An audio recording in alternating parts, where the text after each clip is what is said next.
retour sur Planète Gaïa TV dans l'émission Le Coin du Bouquin avec votre animateur Gérard qui reçoit aujourd'hui Aude et sa fille Muriel. Donc tout à l'heure nous avons beaucoup discuté avec Muriel et maintenant nous allons passer à sa maman. Oui, tout de même. Quand même, hein. Alors, on va parler de principalement deux bouquins, je crois. Oui, un qui est déjà sorti. Donc, le premier qui est ici, Voilà.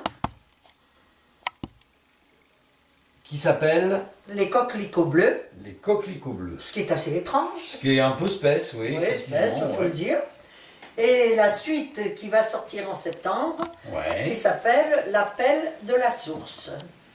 L'appel de la source, d'accord. Mais c'est le même livre en 2 volumes. Ok, tu peux nous raconter en 2 mots? Oh, je veux bien faire cet effort. Oh, allez. Allez. Voilà, bien, tout à l'heure, tu nous demandais si nos livres, il y avait quelque chose de réel, si c'était raccroché à des faits. Eh bien, ce livre commence grâce à une conversation que j'ai eue il y a 2 ans à peu près, chez une personne. Nous étions en train de dîner et cette personne, tout d'un coup, s'est mise à me parler de sa vie d'enfant. Et sa femme m'a dit après, il ne l'avait jamais raconté à personne. Ah, d'accord. Et ça a été pour lui une espèce de besoin.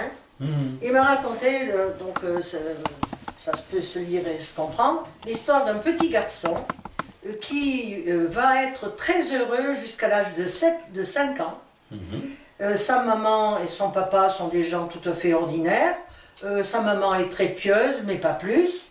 Et elle va tomber sous la coupe d'une femme qui est une véritable fanatique. Et ce fanatisme va bien sûr se répercuter dans la façon d'élever cet enfant. À partir de ce moment-là, ce sont des privations, ce sont des privations, des punitions au nom du Christ. Ouh là là, maltraitance? Maltraitance. D'accord. Okay. Cette femme croit bien faire.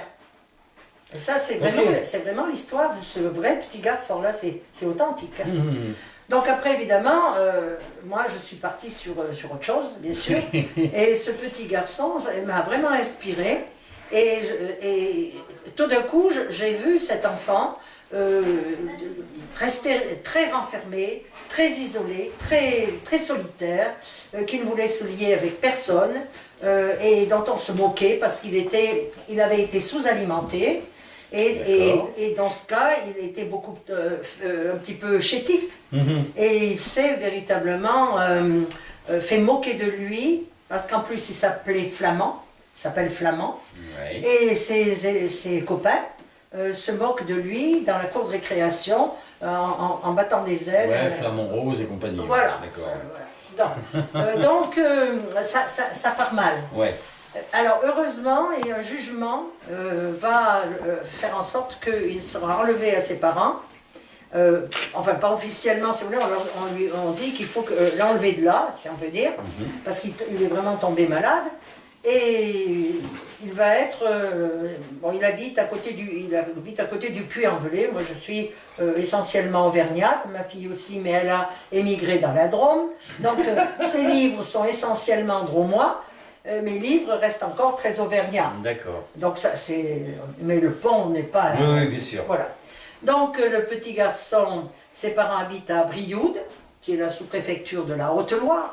Si peu de gens connaissent la Haute-Loire, n'est-ce pas? Et c'est en France, là, toi? Oui, c'est ça, voilà. Et du coup, il va être envoyé à Clermont-Ferrand pour ne plus être, je dirais, sur la coupe de cette femme qui croit bien faire toujours et qui ne comprend pas pourquoi on lui enlève presque un peu cet enfant. Et là, il va faire la connaissance d'un garçon qui va le défendre, parce que là encore, il a tendance à être le souffre-douleur. Et ce garçon, qui est pourtant le fils de quelqu'un d'assez important dans Clermont-Ferrand, va prendre sa défense, et à partir de là, cet enfant va commencer vraiment à prendre confiance en lui, si on peut dire, à s'épanouir. Voilà. Donc ça, c'est le cadre. Mais il garde de son enfance vraiment un souvenir de pas avoir existé vraiment. Et il va mettre toute son ardeur à réussir dans la vie. Et comme il est très intelligent, il va travailler énormément, beaucoup plus que son copain d'ailleurs, qui est très doué, mais qui, bon, est assez olé olé. Mais lui, il va mettre toute son ardeur à travailler et il va avoir effectivement une réussite énorme. Parce qu'il a dit une fois pour toutes, je ferme mon cœur à l'amour. Oh là, oui. Oui. Mais je veux réussir, je veux au moins gagner de l'argent, être heureux de ce côté-là. Il n'avait rien compris, bien sûr. Bien sûr. Donc il se marie avec une femme qui lui apporte une certaine réussite sociale. Il ne l'aime même pas. Il ne l'aime pas. D'accord. Parce qu'il y a quelques années, il avait eu un premier amour qui s'est très mal terminé. Et là, son cœur s'est véritablement fermé. Et puis, l'histoire continue, bien sûr. Et un jour, il se pose quand même des questions de temps en temps, parce que son fils est décédé, parce qu'il y a eu la crise de 2008, qui a fait sombrer un petit peu ses affaires, si on peut dire. Ouais. Et il va aller, à ce moment-là, méditer beaucoup dans la forêt. Une forêt auvergnate au pied du Puy de la Vache, qui est un des volcans très connus autour de Clermont-Ferrand. Bien sûr. Et là, je passe des détails, un jour il va être foudroyé. Oh. Voilà, un chêne, nous parlions de chêne tout à l'heure, eh bien quand un chêne tombe, il ne fait pas dans le détail. C'est pas dans le détail, non. Et donc il est envoyé à l'hôpital en hélicoptère, il est mourant. Mais comme par hasard, pendant qu'il est dans le coma, il va se passer en lui quelque chose de très intéressant, que j'ai copié aussi sur quelqu'un que je connais. C'est-à-dire que quelqu'un, après un coma, après avoir une grave opération, va s'apercevoir qu'il peut soigner les gens. Ok. Voilà. Et ce personnage, justement, alors il est à moitié dans le coma, mais il voit dans le corps des gens. Voilà. Et quand son copain vient le voir, il lui dit qu'il faut qu'il aille très vite chez le dentiste. Mais il est à moitié dans le coma, il a complètement perdu les pédales. Quoi. Mais en réalité, il voit à travers le corps. Ok. Voilà. Okay. Donc tout ça, c'est le coquelicot. Voilà. Les coquelicots. Et à partir de ce moment-là, il va faire un retournement complet dans sa façon de voir les choses. Et il va vraiment aussi être aidé justement par des guides, etc., qui vont l'amener à lui faire comprendre que sa vie a été quand même un parfait échec, et mais qu'il peut aussi se rattraper. Bien sûr. Que son karma, ce qu'on appelle le karma, eh bien, il peut se rattraper et il va accepter à la fin une mission tout à fait incroyable. Et là, je ne peux pas en donner la teneur. Non, mais de toute façon, on ne va pas tout dire, parce que le but quand même de cette vidéo, c'est que ça donne envie aux gens d'acheter pour lire le bouquin. Voilà. Donc, les coquelicots bleus. Alors, la suite. Alors, la suite, eh bien, le livre se termine au moment où ce garçon, ce Flavien Flamand, ayant accepté cette mission, va donc la vivre d'une certaine façon, que je ne peux pas dire sinon. Non, bien sûr. Mais c'est une expérience qui existe vraiment. Je sais qu'il y a beaucoup de gens qui ont été un peu choqués par cette expérience, mais je connais des gens qui ont vécu cette expérience. Et le deuxième livre, L'appel de la source, ça va être justement la suite du livre, comment les choses vont s'articuler pour lui et pour celui qui vient à sa place. Je n'en dirai pas plus. Tout à fait. Donc, les coquelicots bleus et l'appel de la source. Voilà. Ces deux ouvrages sont dans la continuité de ta série ou c'est vraiment quelque chose qui tranche avec le reste? Ça tranche complètement avec le reste. Il n'y a aucun personnage qu'on retrouve dans... Si, bien sûr. Mais alors dans d'autres livres... Oui, parce que, je te coupe 2 secondes. Si. Pour la petite histoire quand même, Aude a écrit 16 autres bouquins avant. Oui. En fin de compte, c'est une saga.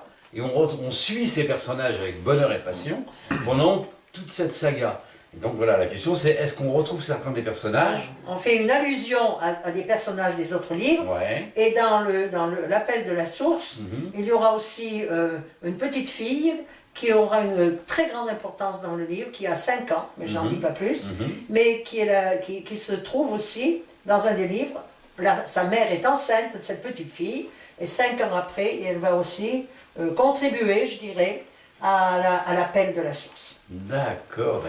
C'est un peu compliqué. Mais c'est bien, ça nous permet de faire travailler nos neurones, ce qui n'est pas forcément inutile à l'époque actuelle. Oui, je pense que la mission de celui qui vient là, dans l'appel de la source, c'est une mission actuelle, parce qu'il est véritablement plongé dans l'actualité.